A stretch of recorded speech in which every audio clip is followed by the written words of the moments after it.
ठीक है।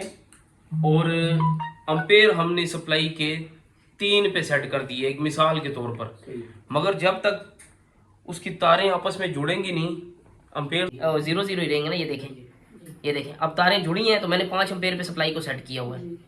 मतलब हमने सप्लाई को सेट किया हुआ है जितने भी अम्पेयर पे सेट करना है, मगर जब तक उसकी तारें जुड़ेंगी नहीं अम्पेयर तो नहीं कंज्यूम करेगा ना, ऐसे ही है। तो अगर बटन ट्रिगर करते हैं तो हमें रीडिंग मिलती है 0.000। बटन ट्रिगर करने के बाद भी यही रीडिंग रहती है। तो आपने पता है किस जगह पे काम करना है।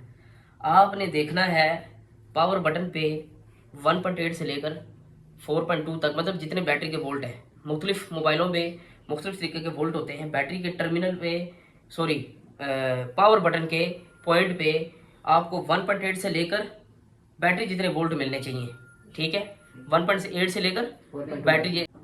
मैंने क्या बात की कि बटन ट्रिगर किया हमने, कोई भी अम्पेयर सप्लाई पे कंज्यूम नहीं हुए। तो आपने पावर बटन पे वोल्ट देखने हैं।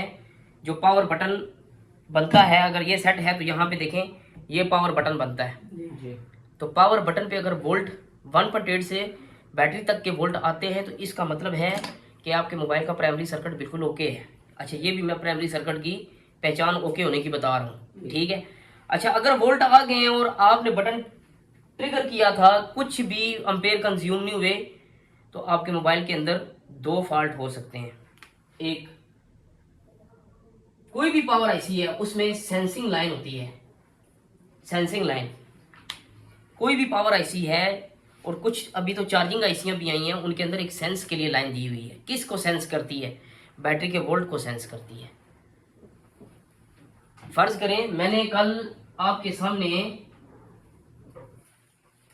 बताया था कि पावर आईसी बक सप्लाइयां बनाती है, ऐसे बक सप्लाइयां बनाती है, और उसके बाद कुछ एलडीओ सप्लाइयां बनाती है, ठीक है। अब बक सप्लाइयों का इनपुट तो बैटरी के वोल्ट है, ठीक है, और कुछ एलडीओ सप्लाइयों का भी इनपुट बैटरी के वोल्ट है, ठीक है। मगर ये बक सप्लाइयों के लिए पावर आईसी को इनपुट वोल्टेज बैटरी के दिए गए हैं, और कुछ एलडीओ सप्लाइयां बनने के लिए बैटरी के वोल्ट इनपुट के लिए दिए गए हैं।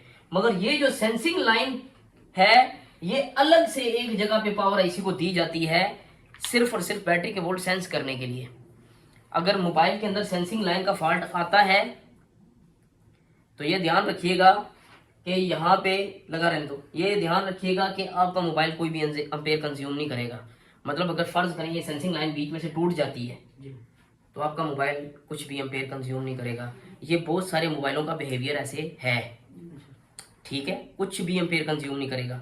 तो सेंसिंग लाइन का फॉल्ट आए तब आपके मोबाइल के अम्पेयर कंज्यूम कुछ भी नहीं करेगा। दूसरा, क्रिस्टल, सेंसिंग लाइन जो है ये खराब है, हाँ, तो मोबाइल ऑन होगा?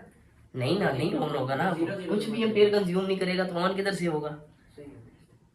ठीक है, वो फिर वापसी बनानी पड़ेगी या फिर क्या? वो जाहिर सी बात है, उस पॉइंट को आपको पावर आईसी उठा के चेक करना पड़ता है कि आया ये पॉइंट बैटरी के कनेक्टर के साथ या वीपीएच वाले सेक्शन के साथ कनेक्ट है कि नहीं है। अगर कनेक्ट नहीं है तो आपको वो बनाना पड़ेगा, क्योंकि मेजोरिटी में इसमें थोड़ा सा बिहेवियर चेंज भी हो जाता है।